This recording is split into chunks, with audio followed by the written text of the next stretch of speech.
Welcome back to The Vision Within. Be sure to visit us on Rising Tides Global Facebook page, where all of our previous episodes are there. And we welcome your comments as well. That helps us understand what you're thinking, and we can communicate what we want to talk about in the future. And again, thanks so much for tuning in.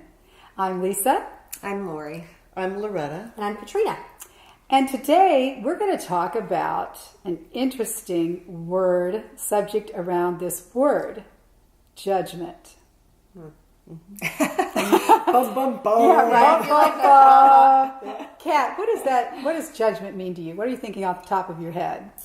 For me, it means setting up a paradigm where there's a right and wrong. It also is awareness around when I am beating myself up, because a lot of times the majority of the judgment is I turn inward. Mm-hmm. And I'm sure many of us do the same things. Sometimes it goes outward, but a lot of the times it's about some kind of a mental hierarchy. And the more I grow spiritually, the more I realize that I'm not so sure that there's a right and there's a wrong. There's always an experience to help us learn and grow. So, well, you said, was it you or you who just said we're hardwired to judge? Yeah, off camera, right beforehand, we kind of came up with the conclusion that our human condition is hardwired to judge for right. Human survival. Right. So I thought it was interesting too, because as I was working with someone the other day, we attract who we are. And so it's always interesting in the evolution of things. Like I see how different people are in my world now. It's just night and day difference as I've let go of a lot of self-judgment too. And it was, we are by far our own worst enemy. We just beat ourselves up, like it's not moving fast enough, or we're not doing this enough, or whatever. But this gal was helping people with clothing, and I remembered when I had my store, seeing people that would come in, and I would think, gosh, I helped this person like put something on, and they would come in and say they were one size, and I'd go and gather clothes, then they'd take their clothes off and come out, and here's this little body, and they were completely under layers upon layers of clothes because they had really poor self-image. And I noticed how I would say, oh my gosh, but your body's so beautiful. And it was so easy for me to see all shapes of people when I was in nursing too, giving people baths. Like it never even occurred to me if I was bathing someone, it wouldn't matter how heavy or what shape or whatever. I could see their beauty in their body, and yet I didn't see that. And then the more I got to like myself and love my body in every form it was, I don't know, somehow it all changed too. So what were you were talking about different people you encountered? Not just that, but I remember watching this news show on CBS this morning. I kind of like it because typically it's a great way to start a Sunday. It has more of a positive twist than a lot of other things. And I don't watch, a ton of TV to begin with. So I kind of like to tune in. Usually I have an animal segment. I have a dog and I'm a pet lover, so there's that. Yeah. So it's kind of fun to view, and definitely a positive way to start off the day. And there was a actress and like a famous personality who had opened a hospital in a struggling country on another continent, and I remember feeling, as they were advertising all this and the cameras were on and, there was all of this happening, I was grateful that attention had been brought to that issue and that these people were having more opportunities than what they'd had before. But I felt myself judging because in my belief system, I just feel like if you're going to help, then help. Yeah. If you want recognition for it, that's your ego. And that's my own limiting belief system. And so I judge myself harshly for being critical, when my opportunity is to, look at it differently, find gratitude, and, move forward in a way that can be grateful. And I just noticed myself judging based on my own belief system. And so then, of course, comes the guilt. which is always super fun. Right. And I can go back to guilt really easily because of the whole Catholic upbringing. Ooh, honey, we love to use some guilt as a tool for growth, or to chastise yourself. And so we were just discussing earlier, how do I look at that differently? Why is that such a buzz phrase for me? So again, just looking at how judgment shows up in my life, both for myself and of someone else. What about you? Yeah, I struggle with that too at times. I think that if I find myself judging somebody else, then I have to remember that they're free to learn and grow and be who they're supposed to be, right? Because we're all different. We're not the same. I have to really take a step back and understand that they're on a different development path than I am. It's not good or bad. It's just different, right? So I really strive to recognize that and to really consciously allow people to be who they are, right? Who they're meant to be and to grow how they're supposed to. When I think about self-judgment, and you brought up the word, like being self-critical, I do that also too. And I think for some reason it's very self-shaming. And I have to think, okay, why am I ashamed of this? Why, I can still sometimes think about a mistake that I made 10, 15 years ago and still feel that shame that comes to me. And I have to think, okay, why am I, look, I'm not perfect. Why am I being so hard on myself? I would surely give somebody else grace if they've made a mistake, right? So why am I not giving that to myself? And that's really, that's really a struggle. I mean, is it because, we're trying to not have such harsh expectations for ourselves? Is it because, there's something that maybe I don't like about myself, so rather than really narrow it down and try to fix it in a positive way, I just, shame myself over it? I mean, that's always a struggle, right? How do we get through all of that? Lisa, you always, and that's a great question, Loretta. Lisa, you always have really good perspective about how we co-create our reality. So when you think about judgment and how it shows up, either self-judgment or external judgment of things outside of ourselves, what can you share with us about how we might be co-creating that reality for ourselves? Well, thank you for that question. As you all know me well enough, I say a few things. First, I'll start out with, I love Lao Tzu, an ancient philosopher, and he would say something like this: because she judges no one judges her. Well, what does that mean? Well, that also means because she doesn't judge herself, then she doesn't judge anyone and no one judges her. That means eliminating judgment completely. How do we do that? And what I was suggesting, I like to say accept, appreciate, and approve, accept, appreciate, approve, no matter the story.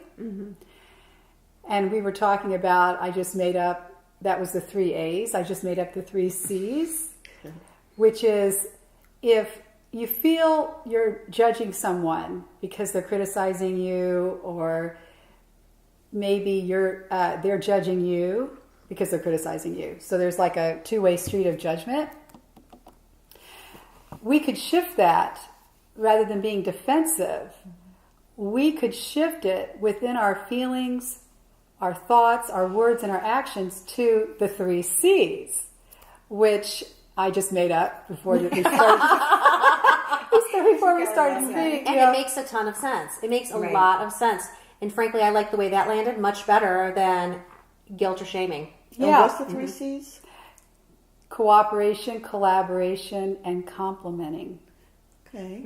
Yeah. So if we're in a confrontation with our boss or co-worker or our daughter or son or our spouse or partner, and we must step away from the story, like almost remove ourselves out of body and look down at the us and the other person.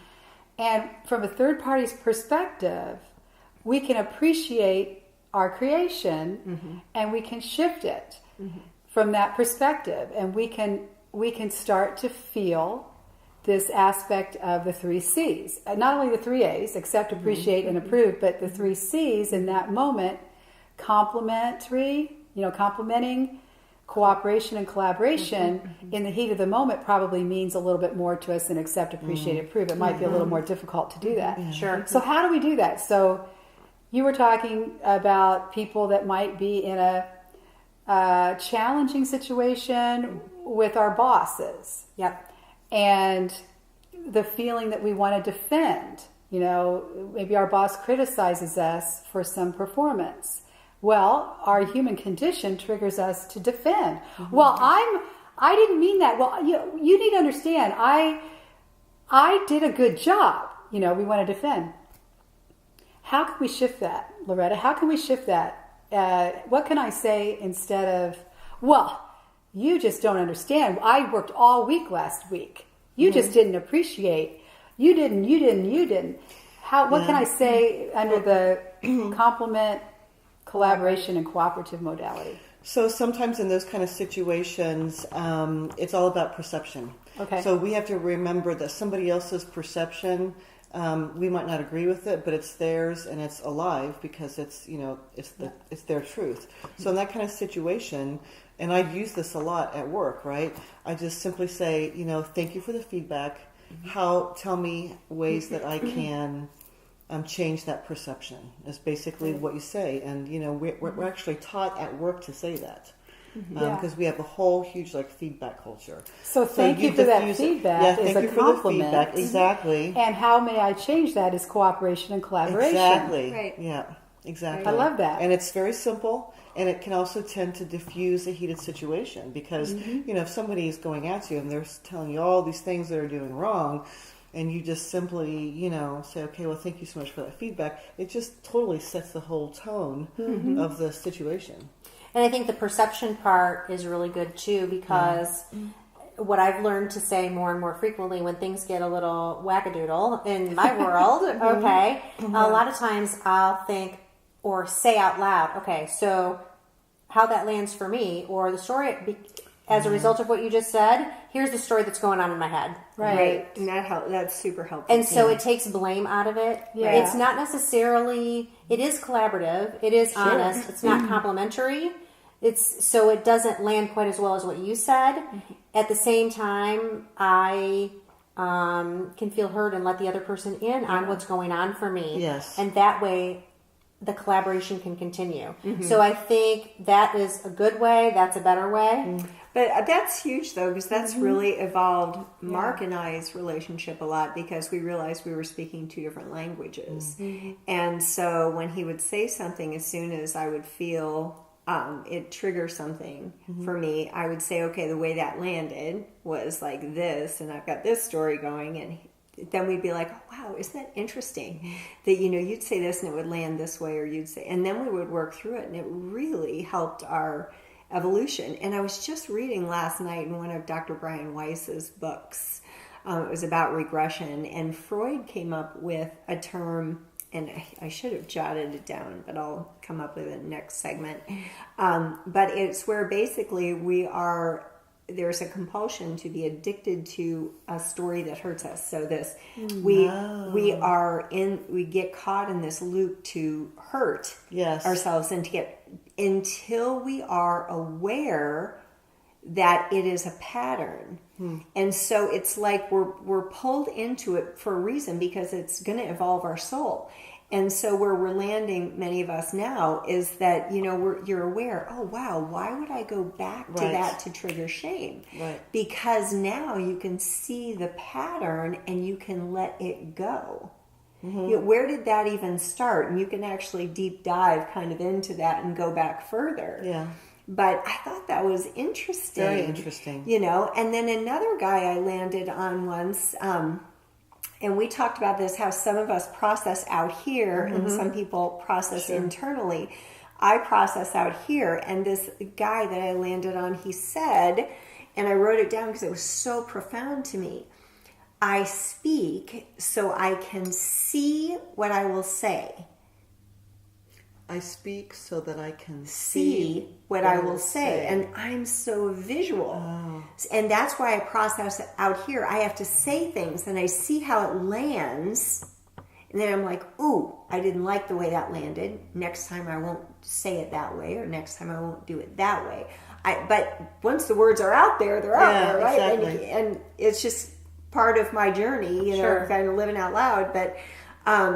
But I think too, to your point of, you know, when you do process and you say, hey, when you said that landed this way and it triggered this story, you know, and stuff. This is like super helpful stuff. And how we can kind of let go of self-judgment because we can actually see our evolution. And I love that because it goes back to what you said, Lisa, about when you have this moment when you can collaborate, Compliment and cooperate. Right. and compliment.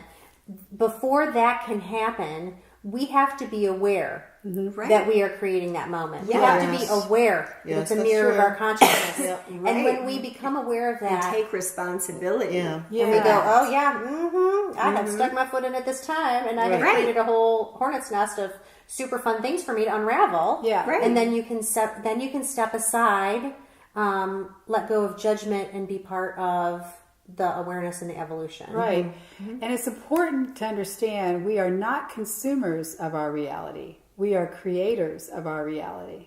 Can you say more about that and explain the difference? Okay, you know, in this paradigm we're in this consciousness or this realm we're in, it's all about consumerism. To program us to forget that we are creators. When inherently we create all of this, even though we think we're consuming it. Like, I think I bought this as a consumer, this crystal. When, truth be told, in this reality, I created it magically somehow. I've yet to understand that. So if we understand that consciousness affects reality through our creation affects reality, we are not consuming what we perceive. We are creating what we perceive. If we feel like we're consuming what we perceive, then everything's against us and we have no control over our reality. But if we realize we're not consuming stuff out here, that we're actually creating it, then we take our power back. And when we remember who we really are as creators and not consumers, then we will know why we are the ones we're waiting for. And so that's what I mean by that. That's a really beautiful description and way to explain it. I'm still working on wrapping my head around it. I'll be honest with you about consuming what I create. I feel like there's a nugget in there. Like there's a seed that's been planted that's going to be huge for me. Creating reality, not consuming reality. Correct. Yeah. Creating versus consuming. Yeah. And making that shift in how we show up and how we look at the circumstances and things that are appearing in our life. If we think we're consuming reality, we've disempowered ourselves as creators.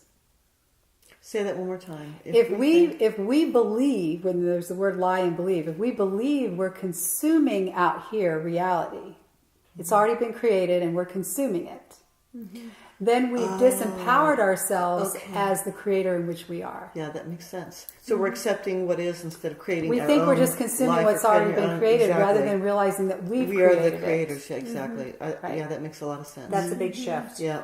That's a really big shift. And therefore, once we remember that we're creating our reality, that's when we can observe it from a third-party perspective and realize that when we're judging our reality, we're only judging what we just created. Right. So how can we beat anybody up that we're seeing in our reality? Right.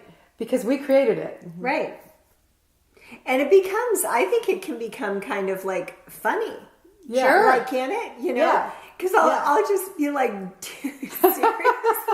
Why did I just create that?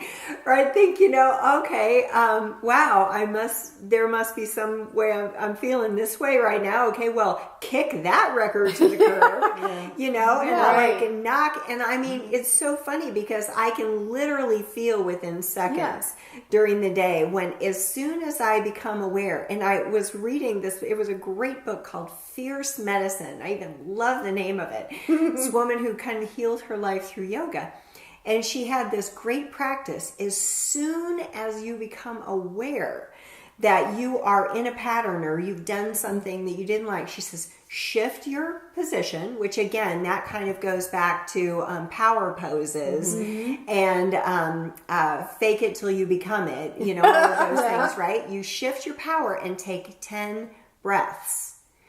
So even if someone's talking or if I'm talking, I'll move my diaphragm 10 times so that I will know that breath is moving through me and I will feel the shift and I can hear it in my words. Like the power comes back to my voice. I become happier. I mean, it's amazing. But when we really take responsibility for what we're creating, and I mean, wow. And when you said earlier, you saw how it landed. Right. And like, well, I'd like to do it better next time. Right. You took responsibility. Right. You realized you were Right. creating it. Right. So, that's awesome. cool. I love that. So I love what we've talked about around judgment, around really shifting our own perspective on it, about how we can take a moment when we're aware of what's showing up for us, what we're creating, and we can shift it with our breath. And we can let it go and move into an awareness perspective, and we can go into compliment. What were the other two? Cooperate. Collaborate. Okay. And I think compliment's really important to be first because then that opens the ability to collaborate and cooperate. I agree. Yep, it can create a bridge. Yeah. So that's a lot of great information around how to navigate judgment. And I think, you know, more than just presenting it to everybody, we're sort of learning ourselves, even as we're talking about it. I mean, I had some huge awarenesses today during our conversation from everybody. So we invite you to join us on Rising Tides Global on our Facebook page. And we would love to hear from you. So right below this video, make sure you leave a comment for us or a question. And we are your hosts. I'm Katrina. Loretta. I'm Lori. Lisa. Have a Thank great you. day. Thank you so Bye. much. Bye.